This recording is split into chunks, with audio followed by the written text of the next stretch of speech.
Eh, Bueno, entonces, buenos días a todos. Este, vamos a darle paso a la clase de Sistemas Operativos 2 el día lunes 8 de abril. Entonces, como les había comentado, hoy vamos a tener la conferencia del curso. Esta tiene como tema de información cuántica y computación cuántica.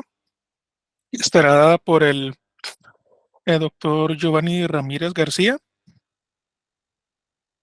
Eh, El doctor Giovanni Ramírez se graduó como ingeniero electrónico en la de la Universidad de San Carlos y luego pasó a graduarse como máster en física de la materia condensada y nanotecnología en la Universidad Autónoma de Madrid. Luego obtuvo su doctorado en física en la Universidad Autónoma de Madrid bajo el grupo de física teórica de la materia condensada, información cuántica del Instituto de Física Teórica. Actualmente es un profesor titular en la Escuela de Ciencias Físicas y Matemáticas de aquí de la Universidad de San Carlos. El tema seleccionado fue la computación cuántica, ya que este es un campo que tiene el potencial para revolucionar el campo de la computación, que nos permitiría llegar a resolver problemas muy complejos que hasta el momento se creían imposibles con nuestros conocimientos actuales de computación, por lo que es importante estar al tanto de estas nuevas tecnologías para poder estar como que conscientes de estos avances tecnológicos. Entonces, doctor, le deseo ahí para que realice la presentación. Gracias, Derek. Bueno, voy a compartir mi pantalla ahora.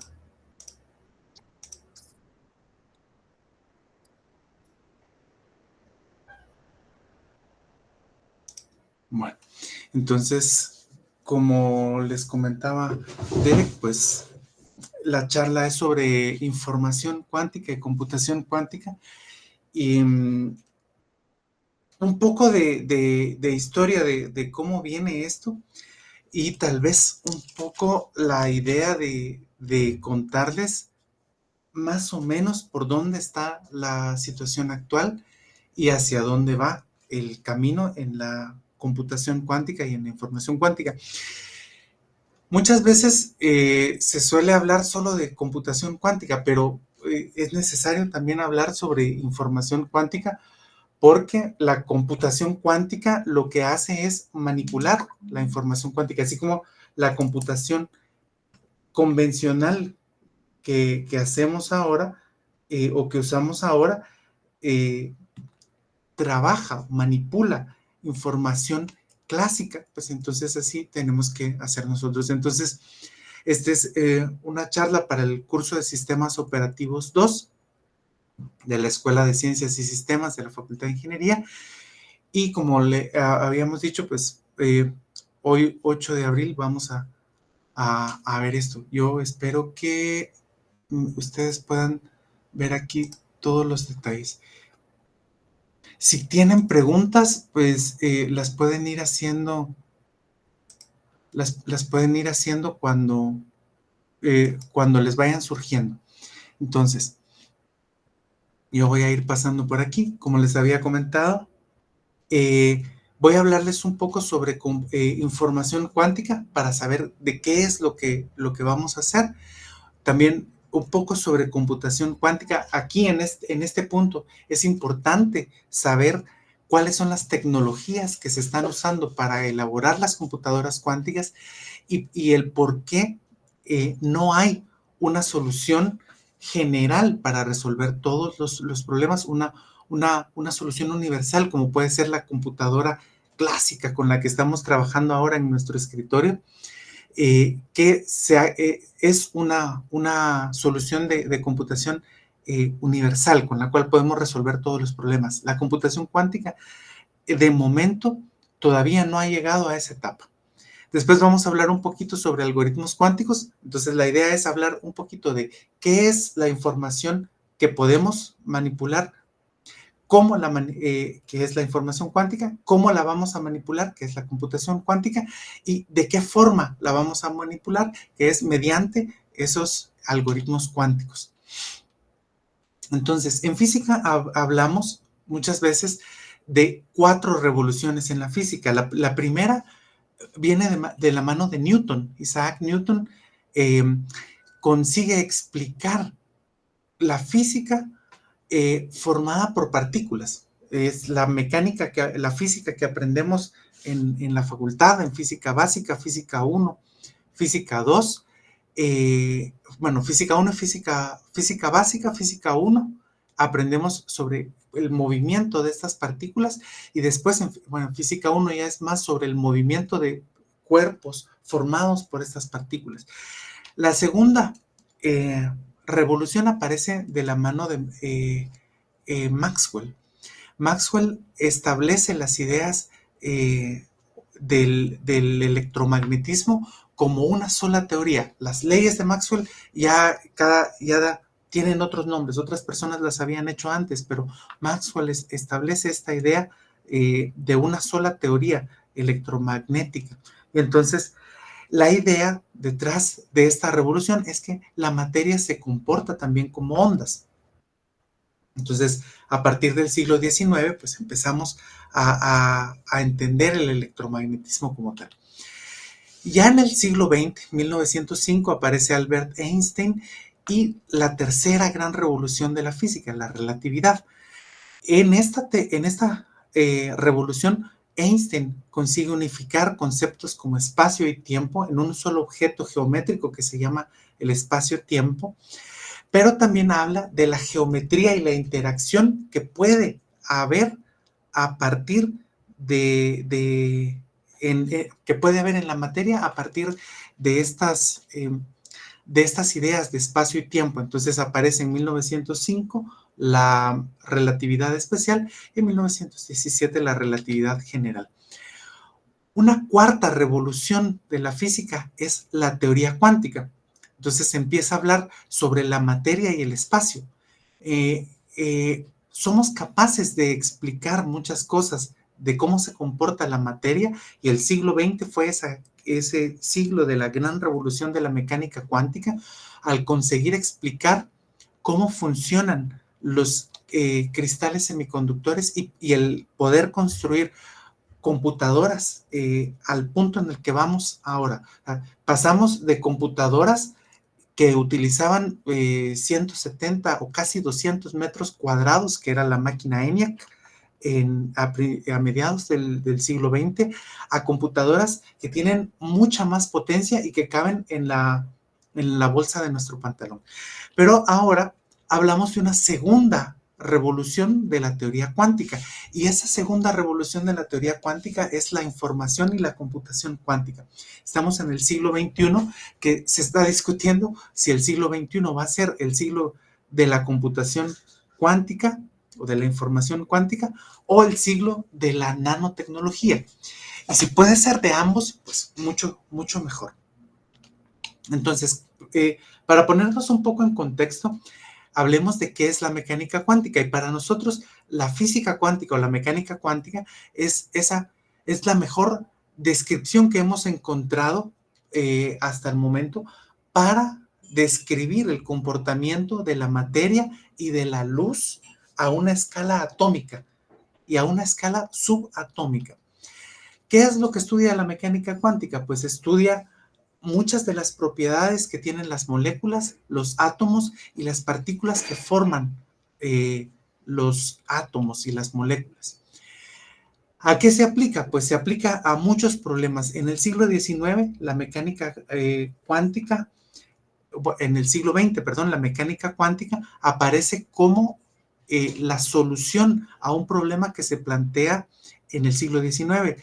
Kirchhoff plantea la duda de cuál o cómo va a ser la radiación que aparece cuando nosotros ponemos, vamos a cambiar aquí a este color, cuando nosotros tenemos este objeto al que llamamos perdón, voy a poner esto aquí, a este objeto que está aquí, Lo llamamos un cuerpo negro. Y este cuerpo negro absorbe radiación y queremos ver cómo sale esa radiación de aquí. Si es posible que todas las longitudes de onda de la radiación que entra puedan salir. Y entonces fue un problema que se tardó mucho tiempo en resolver y hasta el año 1900 aparece Max Planck con la solución a este problema y con el surgimiento de la mecánica cuántica. Pero también se aplica a objetos como, o a ideas como el modelo atómico. Podemos describir ahora adecuadamente cómo es el átomo que forman la materia. También nos sirve para describir transiciones de fase cuánticas. Esto que está aquí es un material superconductor. Este que está aquí abajo es un material superconductor. Esto tal vez lo voy a quitar y lo voy a poner esto de aquí. Así. Esto que está aquí es un material superconductor que cuando lo enfriamos expulsa el campo magnético que tiene este imán que está aquí arriba y entonces lo hace levitar, una levitación magnética. ¿Cómo estudia la mecánica cuántica todo esto? Pues requiere un formalismo matemático muy complejo. Las personas que estudian la licenciatura en física, cuando estudiamos física, pasamos preparándonos durante 3 años de aprender más física y más matemática. Cuando la escuela estaba en la Facultad de Ingeniería, en física estudiábamos también la Mate 1, Mate 2, la Inter 1, Inter 2, Inter 3, la aplicada 1, la aplicada 5, la aplicada 3, y después también había otros 2 cursos de métodos matemáticos para físicos, otros 2 cursos de álgebra lineal. Física, igual que ustedes llevarán física básica, física 1, física 2, y después toda una, así, estudiando durante 3 años física y matemáticas para poder entender todas las ideas que se pueden describir mediante la mecánica cuántica. Entonces, en el 4º año es cuando se aprende mecánica cuántica porque ya alcanzó uno la madurez en conocimientos de física y matemática para hacer esto. ¿Para qué necesitamos entenderla? Pues ya dijimos que podíamos describir muchas cosas. Podemos describir cómo se comporta la materia a distintas temperaturas, si se forman estructuras cristalinas o si se forman estructuras cristalinas compactas o si se forman o tienen una forma hexagonal. Todo. Podemos describir entonces, por ejemplo, la superconductividad. Esta que está aquí es una gráfica de la descripción de superconductividad. Podemos describir la computación cuántica, podemos construirla y podemos avanzar ese quantum advance para empezar a dejar la computación clásica y empezar a hacer computación cuántica. Podemos describir también estos objetos microscópicos o nanoscópicos, si queremos, que son las estructuras, las nanoestructuras que podemos hacer. Pero también podemos ver otras preguntas que todavía están abiertas. Por ejemplo, esto que está aquí está relacionado con el caos cuántico. Podemos hacer muchas de estas cosas. Y hay muchos fenómenos cuánticos que podemos hacer. Podemos describir, por ejemplo, esta es la dualidad onda-partícula. Cuando una partícula se comporta, tiene la longitud de onda adecuada, cuando una partícula tiene la velocidad y la masa adecuada, entonces nosotros podemos describirla también como una onda. Y entonces podemos describir fenómenos de la física utilizando la descripción como onda de una partícula o la descripción como partícula. Pero también tenemos otro fenómeno cuántico como el principio de incertidumbre. En la física clásica nosotros podemos hacer una medición tan precisa como necesitemos o como nos dé el presupuesto para hacer. Pero cuando llegamos a un mundo cuántico, llega un momento en el cual cuando nosotros hacemos una medición y queremos hacer una medición tan precisa, o sea, queremos estrechar esta campana que está aquí, esta campana que está aquí se hace más grande. Entonces, empieza a ver esas cosas. También tenemos la cuantización de la energía, así como les había dicho antes, que si todas las longitudes de onda eran posibles, no, a estas escalas hay saltos discretos que hay, por ejemplo, entre los niveles de energía de los átomos. Aparecen otras cosas como el efecto túnel. Una explicación macroscópica sería como que nosotros fuésemos corriendo contra una pared y una parte de nosotros atraviesa la pared y la otra no. Pues los átomos pueden hacer, los electrones pueden hacer eso. También la interacción de los electrones y la materia. Ya podemos describir muchas de los tipos de radiaciones que aparecen aquí. Podemos describir también el entrelazamiento cuántico. Y el entrelazamiento cuántico es una propiedad muy importante para la computación cuántica. De hecho, la diferencia entre para poder catalogar un algoritmo como un algoritmo cuántico y que no sea un algoritmo clásico, necesitamos que ese algoritmo aproveche algunas de las propiedades de la mecánica cuántica como el entrelazamiento cuántico. Entonces, ya dijimos de materia, de espacio, de información y de entrelazamiento cuántico. La idea que tenemos es que el espacio-tiempo le dice a la materia cómo moverse y la materia le dice al espacio cómo curvarse. Son ideas sobre cómo funciona la interacción entre esto.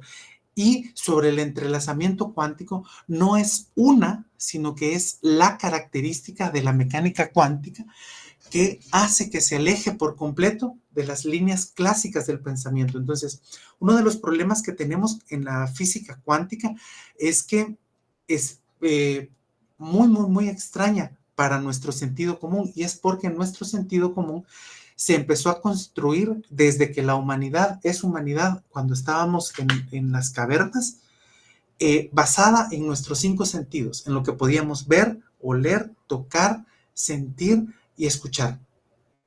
Mientras que la mecánica cuántica aparece en estructuras que son muy pequeñas y que por lo tanto no podíamos ver, pues, no las podíamos sentir con el gusto ni escuchar ni tocar fácilmente. Así que nos parecen muy extrañas por eso, porque nuestro sentido común no está habituado a ellas. Entonces, hablando ya otra vez de información, la pregunta importante es cómo se relaciona la información y la física. Y entonces la física, o en física hablamos de que la información es una cantidad física que podemos medir y que podemos manipular. ¿Ya?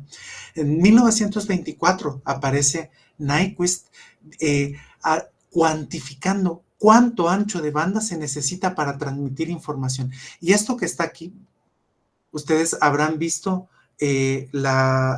tal vez en física 2 o en física 1, un poco sobre termodinámica. En física 1 creo que se miraba sobre termodinámica, y ahí se mira algo sobre la teoría de Boltzmann. Esto que aparece aquí es la ecuación de Boltzmann para calcular la entropía. En 1928, Hartley confirma lo que yo les había dicho antes. La información es una cantidad medible. Si no fuese una cantidad medible, nosotros no sabríamos si lo que estamos poniendo es un 0 o es un 1, o si una ristra de ceros o si una ristra de unos, o de ceros y unos. ¿Ya? Que con esos ceros y unos, pues podemos codificar en ASCII, podemos codificar las letras del alfabeto y los números y otros símbolos más, y así podemos ir construyendo con ceros y con unos, podemos ir construyendo todo esto. En 1940, o en los años 40, aparece Alan Turing, quien hace un análisis estadístico sobre la generación de símbolos. Esos símbolos que les dije que podemos codificar entre ceros y unos, pues están descritos mediante un análisis estadístico. Podemos hacer un análisis estadístico con ellos. Yo me recuerdo que en sistemas también, igual que en electrónica, yo estudié electrónica y física, estudiaban estadística 1 estadística 2 y análisis probabilístico, creo que se llamaba el curso. Pues ese es el análisis estadístico que se hace de esto. En 1948 aparece Shannon, quien sienta las bases para una descripción matemática de la comunicación. En 1960 aparece Landauer, un físico, que dice que cualquier información con representación física debe estar integrada en los grados de libertad de un sistema físico. Nosotros tenemos un sistema físico que tiene distintos grados de libertad. Por ejemplo, un grado de libertad puede ser que esté hacia arriba o hacia abajo, o que esté a la izquierda o que esté hacia la derecha. Todo eso que nosotros podemos codificar ahí es información. Entonces, la teoría de la información entonces estudia tareas de cuantificación, procesamiento, almacenamiento y transmisión de información. Todo lo que ustedes estudian es parte de la teoría de la información y se puede realizar mediante sistemas físicos. Hablando de información cuántica, pues ya les había adelantado que la información cuántica es aquella que se almacena o manipula por sistemas cuánticos. Y esos sistemas cuánticos que manipulan qubits. Entonces, en la computación clásica los llamamos bits, en computación cuántica los llamamos qubits. Entonces, esta QU es por quantum. Al igual que la información clásica, la computación o la información cuántica puede ser procesada, pero necesitamos computadoras cuánticas. Puede ser transmitida de un lugar a otro, pero tenemos que tener cuidado porque una de las características que tiene la información cuántica al ser almacenada en estados cuánticos de los sistemas es que solo pueden ser medidos una vez. Bueno, y esto nos da cierta seguridad. Puede ser manipulada usando algoritmos cuánticos, y puede ser analizada usando pues, las ciencias de la computación que ustedes estudian a diario. ¿Cuál es la diferencia entre los sistemas cuánticos y los sistemas clásicos? Como habíamos dicho, la cuantización de la energía pues me obliga a hacer ciertas cosas. La cuantización del momento también. La dualidad onda-partícula de la que habíamos hablado también influye aquí. El principio de incertidumbre. Si yo quiero medir, ya tengo que tener en cuenta el principio de incertidumbre. El principio de superposición, de eso vamos a hablar en un momento, y el entrelazamiento cuántico, que ya les describí algunas cosas. Los qubits, pues, se representan de esta forma. Estos que están aquí son vectores. Esta notación así, rara, es una notación distinta que tenemos en mecánica cuántica para describir vectores. Este 0 describe el vector 0 que está aquí en la dirección del eje Z. Y el 1 es el vector que está en la dirección del eje menos Z. Pues entonces, nosotros podemos construir una superposición de estados, una combinación lineal de esos estados 0 y 1, utilizando dos números que pueden ser números reales o pueden ser números complejos. Este alfa y este beta, la única condición es que la magnitud al cuadrado de cada uno de estos números y la suma me tiene que dar 1. De ahí satisface esta relación que está aquí. Este es mi estado. Este estado que está aquí puede estar en cualquier parte de la superficie de esta esfera. Esta esfera que está aquí se llama la esfera de Bloch. Y entonces mi estado cuántico está en la superficie y yo voy a manipularlo. La idea es que yo puedo ver la manipulación, o primero, puedo ver la información cuántica como en qué posición de la superficie de esta esfera se encuentra mi vector. Este psi que está aquí, es un vector. ¿En qué posición se encuentra de la superficie de esta esfera unitaria? Y la computación cuántica lo que hace es manipularla, hacer rotaciones sobre un eje o sobre otro eje. Ahora, el entrelazamiento cuántico no es local. Cuando nosotros hacemos esta superposición de estados, estamos entrelazando los estados. Entonces, este entrelazamiento no es local y entonces estos qubits van a tener correlaciones más grandes que las correlaciones clásicas. Ustedes pueden calcular cuánta información tiene, por ejemplo, una página que esté llena de ceros. Pues esa tiene muy poca información porque ustedes pueden describir toda esa página diciendo es una página llena de ceros. Pero si es una página llena de palabras aleatorias, ustedes tienen mucha información, necesitan guardar mucha información ahí. Entonces, eso vamos a relacionarlo con la cantidad de información, las correlaciones que pueden medirse ahí. Entonces, hay en los años 30, pues surge un problema porque se creía que el entrelazamiento cuántico violaba la relatividad especial de Newton, perdón, de Einstein, pero en 1964 se demuestra que no hay violación de la relatividad.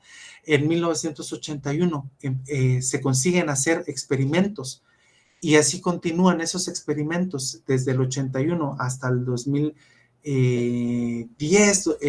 Se consigue hacer una medición a una distancia. En el año 81 fueron distancias de metros, 2 metros.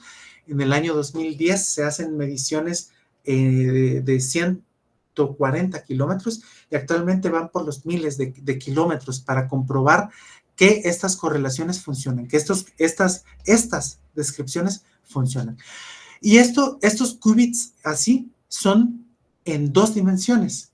¿Ya? Aquí yo tengo la superficie de una esfera, que es en 2 dimensiones. Una esfera es en 3 dimensiones, pero su superficie, el papel que necesito para envolver a la esfera está en 2 dimensiones. Si yo puedo jugar con más dimensiones, por ejemplo, si quiero jugar aquí con 3 dimensiones, entonces yo puedo jugar que están hacia arriba o hacia abajo, como están estos aquí, hacia arriba o hacia abajo, pero también puedo jugar con que estén a la izquierda o a la derecha. Y entonces, pues a esos los llamo qubits. La D es porque son en D dimensiones. Entonces, ya habíamos dicho que la teoría de la información estudia la cuantificación, el almacenamiento y la comunicación de información. Se basa en la entropía, lo que les decía antes. ¿Cuánta información necesitan ustedes para describir una página llena de ceros? Eso tiene poca entropía. ¿Cuánta información necesitan para describir una página llena de números aleatorios? Pues necesitan toda la página llena de números. Entonces tiene más entropía. Ahora, este es un campo en donde se mezclan la física, yo trabajo en física matemática, también la estadística, las ciencias de la computación, la ingeniería en sistemas, y pues también aparecen la biología. Y hay muchas otras ramas en donde que se pueden agregar para el estudio de teoría de información. Entonces, aquí, hablemos un poco de computación cuántica, de cómo vamos a manipular esa información. Desde hace mucho tiempo, la carrera de la computación cuántica la vienen corriendo 3 grandes competidores. La superconductividad es un fenómeno por el cual la corriente eléctrica se puede conducir sin que haya resistencia en los conductores. O esta otra opción, bueno, entonces yo puedo construir circuitos superconductores. La segunda opción es con óptica cuántica. La óptica cuántica se basa en propiedades de materiales que no son lineales. Y entonces esa es una segunda opción. Y hay una tercera opción que es la de átomos fríos. Yo puedo bajar la temperatura en esos átomos y después dejarlos evolucionar para que describan el comportamiento del sistema que yo quiero y entonces hacer computación con eso. La opción más avanzada es esto, si se dan cuenta, es de 2015. La opción más avanzada hasta el momento se basa en estos superconductores. Después les voy a hablar de la computadora cuántica de IBM, que se basa en estos superconductores. Pero también hay avances en estas otras 2 opciones, ya casi 10 años después viendo esto. La idea de los superconductores se basa en que yo tengo materiales superconductores, este rojo y este azul, y le pongo un material que no es superconductor aquí, este material amarillo. Entonces lo someto a un campo magnético fuerte y yo puedo fabricarme qubits basado en el flujo flujo electromagnético que hay aquí, o en la carga eléctrica que consigue pasar a través de estos materiales aislantes, o de la fase que llevan cuando van. También puedo construir qubits utilizando polarización de la luz. Ustedes han ido al cine 3D y se han puesto estos lentes, entonces saben que les mandan una información polarizada para el ojo derecho y una información polarizada para el ojo izquierdo, y el cerebro se encarga de construir esta imagen 3D. Pues de esa misma forma yo puedo polarizar la información para que vaya de manera vertical o de manera horizontal y mandar información ahí. O también con el número de fotones. El número de fotones es más complicado, pero con la polarización puedo hacer algo más fácil. Esta es la opción que les había dicho con redes ópticas. Yo puedo utilizar láseres aquí. Tengo 1, 2 y 3 láseres y espejos que hacen que rebote. Y esto los utilizo para bajar la velocidad. Aquí adentro hay un átomo que está flotando. Y cuando yo le pego con el láser en una dirección o con el espejo en la otra dirección, consigo bajar la velocidad. Y al bajar la velocidad, lo estoy enfriando. El gran problema que hay actualmente es que los sistemas cuánticos están en contacto con el entorno con el que están, con un baño térmico con el que están. Los sistemas cuánticos necesitan funcionar a temperaturas muy bajas. ¿Ya? Estamos hablando de los circuitos superconductores, por ejemplo, necesitan estar casi a 270 grados centígrados bajo cero. Mantener esa temperatura es muy caro y cuesta mucho. Y cualquier fuga que haya hace que mi sistema pierda coherencia porque se empieza a calentar. Otros problemas pues son la escalabilidad. Yo les comenté de la computadora cuántica de IBM que tenemos actualmente. Hay una que tiene 133 qubits y es la que más tiene ahora, porque aumentar de un qubit a 2 qubits es complejo, pero se puede hacer. A 3 a 4 qubits se puede hacer. Pero si quiero hacer ya 8 qubits, 9, 10, 20, 100 qubits, esto cuesta mucho dinero y la tecnología es muy complicada. Entonces la escalabilidad es un problema. Otro problema es que, por ejemplo, la computadora cuántica de IBM siempre se inicia con estados cuánticos cero. Si yo quiero que mi problema necesita que iniciar con otros estados cuánticos, entonces yo los tengo que manipular primero. Y cada uno de estos bloques que aparecen aquí son compuertas cuánticas que yo voy a utilizar. Luego les hablo sobre las compuertas cuánticas. Y cada una de esas le agrega error en la medición. La velocidad en la medida. Si yo tengo este arreglo aquí, ustedes miran que por aquí está un poco difuso esto, pero este está un poco más definido, pero estos ya están muy difusos. Si yo me tardo mucho tiempo para hacer la medición, estos que están aquí ya se perdieron, se unieron entre sí. ¿Ya? Estos que están aquí ya se unieron entre sí. Entonces yo ya empiezo a hacer mediciones con error. Estos que están aquí ya parten con mucho error también. Si yo me espero mucho tiempo, entonces estos se van a empezar a mezclar entre sí. La velocidad de medición, estamos hablando de velocidades de nanosegundos. Ya son velocidades microsegundos son velocidades muy grandes. Ya son tiempos muy largos de espera para medición. Tengo que hacer esto muy, muy, muy rápido. Sí, la velocidad de las compuertas está relacionada con esto.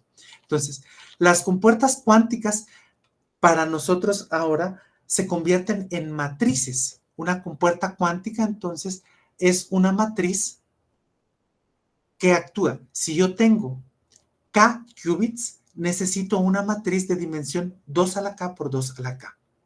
Por ejemplo, si yo necesito yo tengo un qubit, entonces tengo una matriz de 2 por 2. Por ejemplo, la compuerta Hadamard. Esta compuerta lo que hace una rotación de mi vector, pero también tengo una compuerta X que hace una rotación sobre el eje X, deja el eje X fijo y rota toda la esfera sobre el eje X. La compuerta Y deja fijo el eje Y y rota sobre ese. La compuerta Z. La compuerta de Hadamard lo que hace es una rotación compuesta. Hace dos tipos de rotaciones. Mi idea es que yo tengo que construir un conjunto universal. Ustedes que estudian ciencias y sistemas, pues sabrán que un algoritmo o cualquier algoritmo se puede construir usando unas compuertas universales, un conjunto de compuertas universales. Basado en, o un conjunto de instrucciones universales, yo puedo elaborar o construir cualquier algoritmo. Lo mismo aquí, yo necesito un conjunto de compuertas universales para generar cualquier operación que yo necesite hacer. Entonces, por ejemplo, con la información clásica para una variable, esto es información clásica. Si yo tengo una variable, puede ser 0, puede ser 1. Si yo niego esa variable, pues cuando es 0 se convierte en 1, cuando es 1 se convierte en 0. Si yo hago la operación de disyunción, esta es 0, sí, y solo si las dos entradas son 0. Ahora ya necesito dos variables. Todas las demás son 1. Mientras que la conjunción, todas las demás son 0, excepto cuando las dos son 1. ¿Ya? Estas son mis compuertas clásicas, mis operaciones lógicas clásicas con las que yo trabajo. ¿Ya?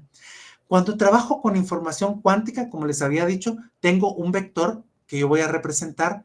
Si alguna vez han hecho algunas cosas de Machine Learning, habrán visto que esto es muy común, representar un vector con una columna, así, un vector columna. Entonces, yo represento mi vector 0, mi vector 1, de esta forma, y la compuerta Hadamard, que les había dicho, lo que hace es esto. Si yo se la aplico a mi vector 0 transformado por la compuerta Hadamard se convierte en esto, que en física llamamos un vector singlete. ¿Ya? Si se la aplicamos al 1, se convierte en este vector que nosotros llamamos, esto es un vector más otro vector es otro vector. ¿Ya? La suma de dos vectores es otro vector. Así que esto es un vector al que llamamos el vector triplete. Y es un vector que está rotado. Este está rotado en una dirección y el singlete en otra dirección. Y entonces, esto es para el vector 0 o para el vector 1. Y si nosotros aplicamos esa superposición o esta compuerta Hadamard a superposición, entonces ya vamos a estar haciendo computación cuántica. De la misma forma que hacíamos aquí, con conjunción, disyunción y negación, podemos hacer muchas operaciones lógicas, así podemos hacer nosotros con las compuertas cuánticas. Entonces, por ejemplo, esta es la aplicación de la compuerta Hadamard. Si yo tengo mi vector aquí, este es mi vector 0, es el vector con el que inicio, le aplico la compuerta Hadamard y lo que hago es rotarlo para que quede en esta dirección. Si yo tengo el vector, lo dije al revés, perdón, este es mi vector 1 y este es mi vector 0. Yo tengo el vector 0, le aplico la matriz de Hadamard y lo roto en esta dirección. ¿Ya? Ahora hablemos un poco sobre algoritmos. Un algoritmo es la descripción detallada paso a paso. Ustedes saben muy bien qué es un algoritmo clásico. Los ejemplos de algoritmos clásicos, la criba de Eratóstenes, creo que era uno de los primeros algoritmos que había. El algoritmo de Euclides es el más antiguo que hay, pero la criba de Eratóstenes es uno de los más antiguos y muy usados. Uno con el que ustedes seguramente se meten día a día es algoritmos de ordenamiento. Y seguramente que no usan el algoritmo de burbuja para hacer sus algoritmos de ordenamiento, pero este que está aquí es el algoritmo de burbuja. Cada una de estas líneas representa números y aquí en esta dirección va aumentando el tiempo o los pasos que yo voy necesitando para ir ordenándolos. Aquí voy haciendo la comparación y los ordeno. Cada uno de estos representa la comparación y el cambio que hago de los algoritmos clásicos. Como les había dicho, un algoritmo cuántico son aquellos que por lo menos usan una propiedad cuántica para manipular la información. Esto que está aquí es un diagrama que se construye en la computadora cuántica de IBM. Es una computadora que está basada en circuitos superconductores y que tiene, bueno, uno de los inconvenientes que les había dicho es que siempre sus estados iniciales son 0. O sea que si yo quiero empezar con otro estado, entonces tengo que manipularlo primero. Esta que está aquí es la compuerta Hadamard y esta es otra compuerta que se encarga de relacionar el qubit 1 con el qubit 0 con el qubit 1. Y después hago una medición. Esto que está aquí es la compuerta para hacer mediciones. Entonces, los algoritmos cuánticos necesitan una cantidad muy grande de qubits. Actualmente, la computadora cuántica de IBM tiene, bueno, luego les hablo de eso, pero la más grande tiene 133 qubits solamente. O sea, no nos permite hacer algoritmos muy grandes. Por ejemplo, uno de los algoritmos muy importantes es la estimación de la fase cuántica.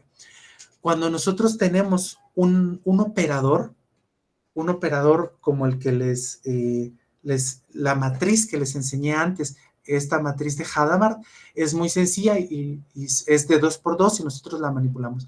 Pero si nosotros tenemos un operador que es mucho más grande y que necesita 1, 2, n qubits, entonces, o en realidad aquí está pensado para t-1 qubits, entonces, para t qubits, entonces nosotros lo que nos perdemos es qué fase tienen esos qubits, porque van a tener la misma magnitud. ¿Se recuerdan que les dije que siempre iban a estar en la esfera de una matriz, en la superficie de una esfera unitaria?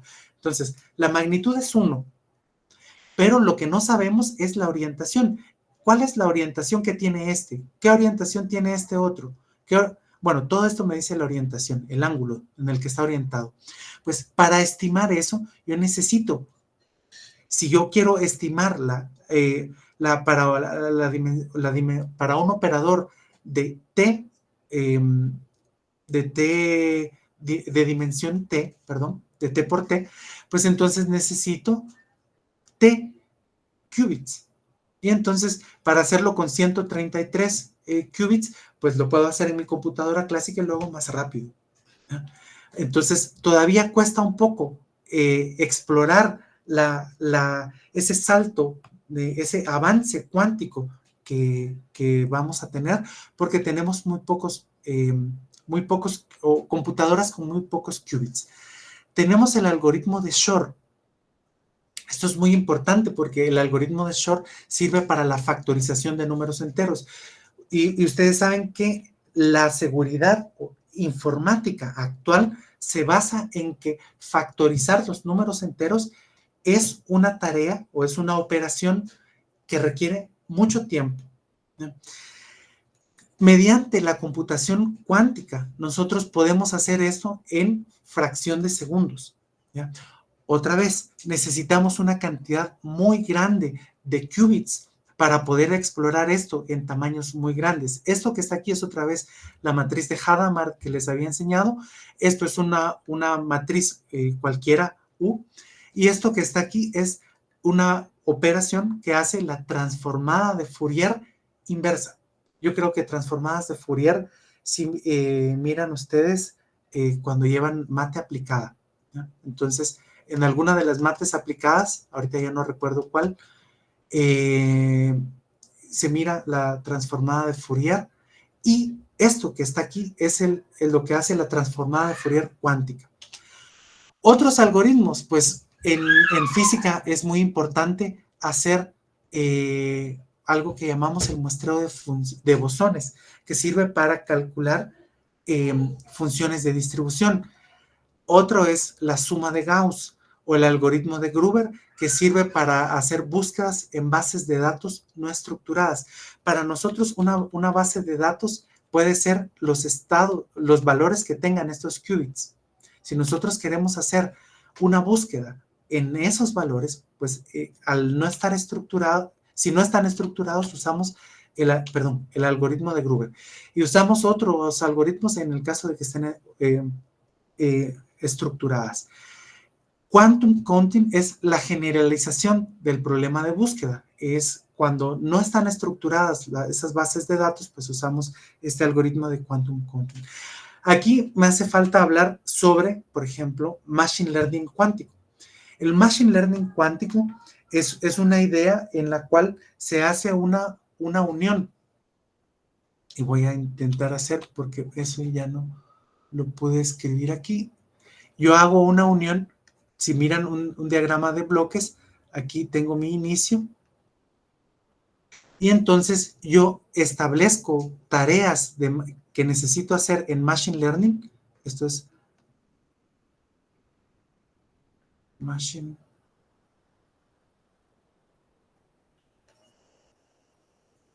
Bueno, aquí en español les siguen llamando Machine Learning cuántico.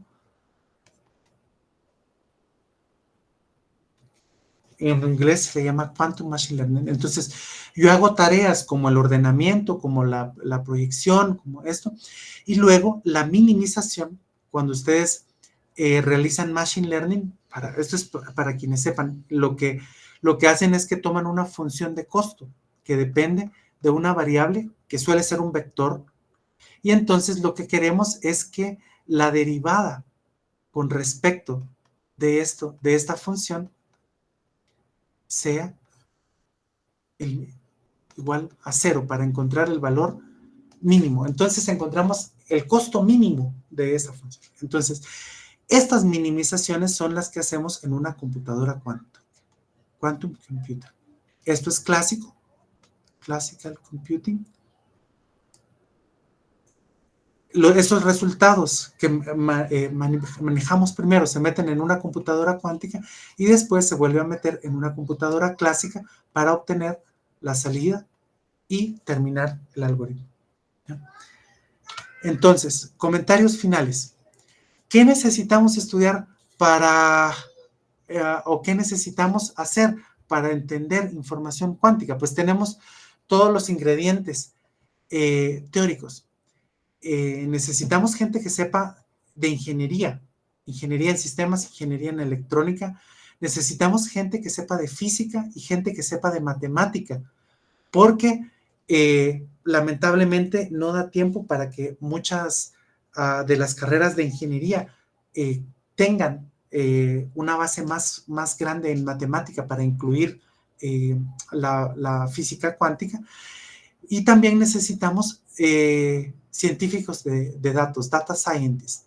Necesitamos ingredientes experimentales también. Necesitamos ingenieros en electrónica y en sistemas que sepan construir sistemas fotónicos, que sepan manipular átomos fríos o construir circuitos superconductores. Esto es tan caro que en Guatemala no lo podemos hacer. Yo hice mi doctorado en España y terminé en 2015 y hasta entonces se empezaban a construir los primeros qubits con átomos fríos por ahí, ¿ya? La computación cuántica, pues ¿cómo va? Actualmente el mejor avance lo ha hecho la computadora cuántica de IBM. Hay varios tipos de membresías que uno puede hacer. El gran éxito de IBM es que consiguió poner esto en una nube. Entonces, uno se conecta a la nube, hay una interfaz en la nube para trabajar.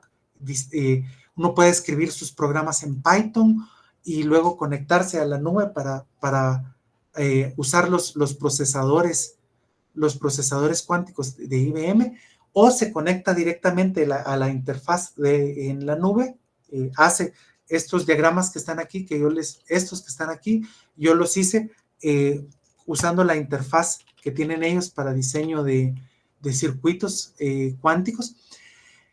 Y entonces eso consiguió que desde 2016 haya más de 80,000 usuarios en distintos planes.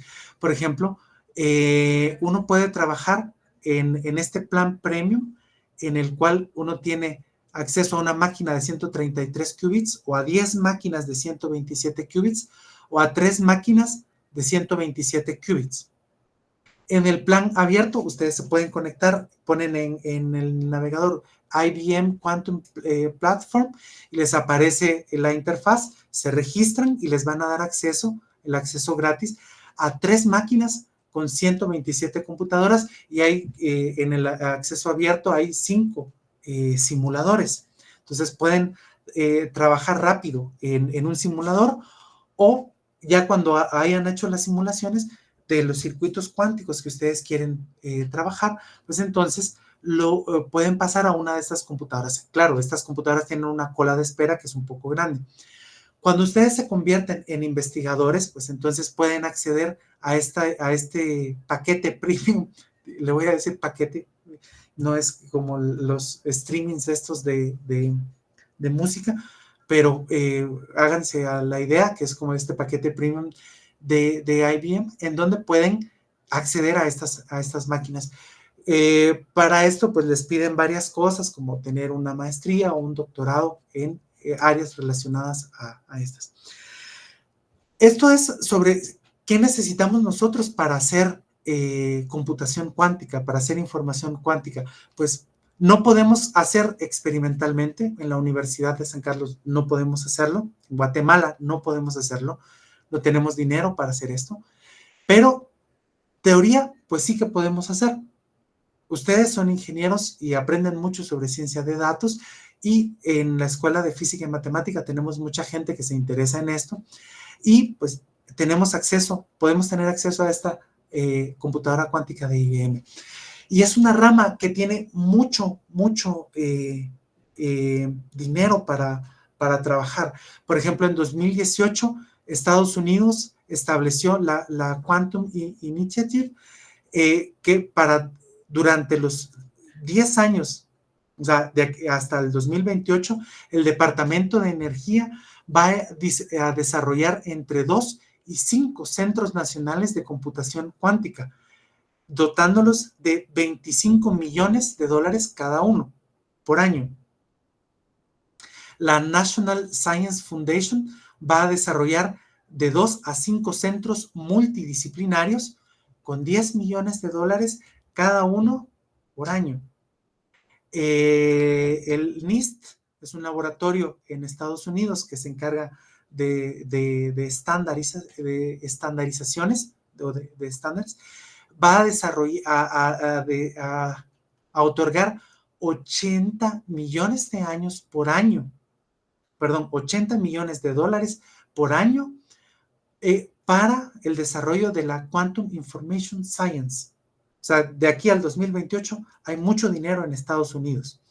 En Europa está la Quantum Flagship, que habla de 1 billón de euros al año durante 10 años. Esto también aparece en 2018, o sea que hasta el 2028 hay 1 billón de euros por año para, y este es extensible, para financiar a más de 5,000 investigadores en temas de información cuántica. Entonces, hay mucho dinero para esto. Todo este dinero se traduce en gente que hace maestrías y gente que hace doctorados, y en gente que contrata a estas personas que hacen maestrías y doctorados en información y en computación cuántica, tanto en el área teórica como en el área experimental. Y entonces, ya para ir terminando, ¿qué aplicaciones tiene la información cuántica y la computación cuántica? Pues podemos pensar en que la computación cuántica está un poco, está en desarrollo. No hay una solución universal como es la computadora clásica, que nosotros nos compramos una computadora clásica y hoy la usamos para juegos, más tarde para escribir hojas de cálculo, y en la noche programamos y después escribimos las tareas y después si tenemos un sampler, pues hacemos un poco de música en la misma computadora. Nuestra computadora es de uso, de uso general, General Purpose Computing. ¿Ya? La computación cuántica no ha alcanzado esa etapa, pero imaginémonos que en algún momento a este ser humano prehistórico que consigue hacer fuego, ya no tiene que ir corriendo al árbol en donde cayó el rayo a encender su rama para regresarse. Ahora es capaz él de encender el fuego él solo dentro de su cueva. Si no le hubiésemos dejado seguir intentando y seguir haciendo fuego a él, no habríamos hecho un montón de cosas que hacemos con el fuego ahora, desde cocinar hasta quemarnos cuando estamos cocinando, o hasta hacer muchas cosas con los materiales que necesitan ciertas temperaturas para poder fabricarse. Entonces, actualmente tenemos aplicaciones de computación cuántica en criptografía y codificación. Si vamos a arruinar la criptografía o si nos vamos a cargar la criptografía actual, tenemos que hacer una nueva, ¿no? Basada en computación cuántica. La estimación y corrección de errores es algo en lo que tenemos que trabajar. La transmisión de información. Les dije que el entrelazamiento cuántico, pues en los años 80 se hizo en una mesa de óptica que mide un par de metros. En el 2010 se alcanzó un récord de 140 kilómetros y el récord va por los mil tanto kilómetros. Pero necesitamos hacer más y más distancia y a más velocidad. Y también el almacenamiento de información y así un largo etcétera. Entonces yo termino aquí. Quedan unos minutos para preguntas si tienen. Si no alcanza, pues tal vez pueden copiar mi correo y si no, se lo piden a Derek y me mandan sus preguntas para si no alcanzara el tiempo. Así que muchas gracias por poner atención a esto.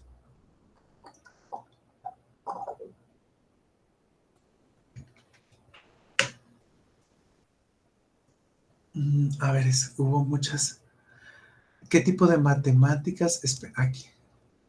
¿Qué tipo de matemáticas se deberían de estudiar para introducirse a todo esto? En la Facultad de Ingeniería, ustedes pueden, métanse a todos los cursos, si no estoy mal, antes, o sea, yo me gradué hace mucho tiempo en la Facultad de Ingeniería, pero antes la gente de física, de matemáticas, de ingeniería en sistemas y de ingeniería electrónica, ingeniería eléctrica, tenían la ventaja de que se podían meter a todas las matemáticas aplicadas que da el departamento de matemática. Ustedes métanse y aprendan toda la matemática que puedan. Necesitan aprender toda esa matemática y después, si pueden, métanse a los cursos del departamento de física.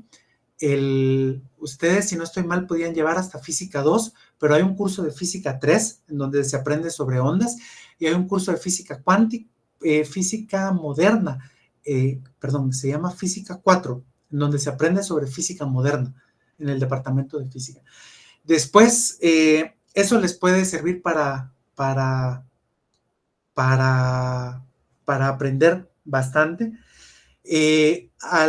Aprendan programación en Python, porque la interfaz de la computadora cuántica de IBM necesita que uno programe en Python, y entonces así ya pueden pedirse una cuenta y aprender. Cuando entran al sistema, a la nube esta de IBM, ahí hay cursos en donde pueden aprender a programar. Y si no, por ejemplo, el año pasado organizamos nosotros, se llamaba, el lenguaje de programación basado en Python con el que se programa esta computadora de IBM se llama Qiskit. Entonces, el año pasado organizamos el Qiskit Fall Festival, el festival de otoño de Qiskit aquí en Guatemala, y entonces ahí enseñamos varias cosas. Así que pueden esperarse a este año también o pueden aprender muchas cosas en lo que va del año y se esperan a octubre, noviembre, para a ver si se puede hacer este festival otra vez. La segunda pregunta es, ¿a futuro es posible que la computación cuántica pueda sustituir a la computación binaria totalmente? Si computación binaria te referís a la computación clásica que tenemos actualmente, uno de los inconvenientes que tenemos actualmente es la temperatura a la que necesita funcionar la computadora cuántica. Como les había dicho, son 270 o casi 270 grados bajo cero. Mantener esa temperatura es muy caro y tenerlo en la casa es muy complicado. Actualmente esto es más grande que una persona o sea, mide unos 2 metros de alto la computadora cuántica. Si buscan en Google algunas fotos, eso se me olvidó ponerles unas fotos, esto es un bicho que mide más de 2 metros y yo no sé, se necesitan 2, 3 personas así agarrándose de los brazos para rodearlo, para que se imaginen el cilindro que es. Eso pues no se puede tener en cualquier casa. Entonces, en algún momento llegará a sustituir a la computación clásica, difícilmente. O sea, puede que, hablando, no sé si de 50 años a futuro, tal vez tengamos acceso todos a la computación clásica y tal vez tal vez en 100 años o menos podamos llegar al punto en el que todas las universidades tengan una computadora cuántica. Y tal vez, no sé, pero ya hablar tan a futuro es un poco complicado. O sea, tal vez ya más de 100 años faltarán para eso. La otra pregunta es, a nivel mundial, ¿qué avance tenemos con antimateria? Bueno, eso se sale del tema, pero en antimateria se hacen muchas cosas. La antimateria, pues, es un recurso teórico que ya desde 1925, 1924, 1925, aparece, teóricamente se entiende muy bien qué es lo que pasa, y el problema es que es muy caro hacer antimateria, así que no se puede hacer fácilmente. No sé si hay alguna otra pregunta. Sí, a ver, Josué Rolando Gramajo, si quieres saber más sobre antimateria, eh, podés venir algún día a la escuela, al departamento de física, y ahí te cuento más cosas.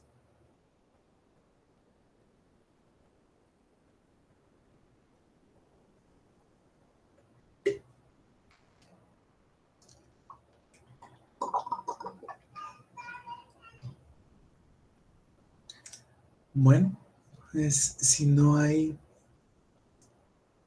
más preguntas, pues yo les agradezco su atención. Así que,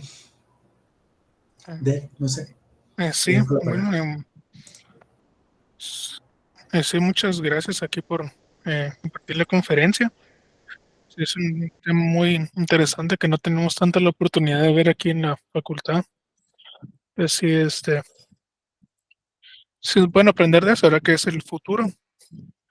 Entonces, eh, por su apoyo aquí en la conferencia, se le estaría haciendo entrega de un diploma, el que se le otorga el presente diploma al doctor Ángel Giovanni Ramírez García por su participación como conferencista en la conferencia de información cuántica y computación cuántica, apoyando el proyecto de desarrollo y transferencia tecnológica de la Escuela de Ingeniería en Ciencias y Sistemas de la Facultad de Ingeniería de la Universidad de San Carlos de Guatemala, con fecha de 8 de abril de 2024.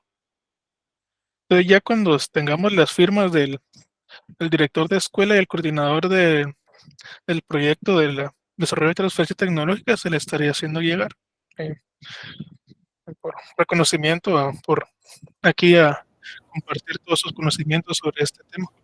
Bueno, gracias. Bueno, muchas gracias. Y ya saben, si tienen alguna otra duda, ahí está mi correo y me pueden escribir. Así es, se los comparto en el chat otra vez, a los que lo quieran tener ahí. Bueno, está bien. Feliz día entonces. Muchas gracias. Feliz día.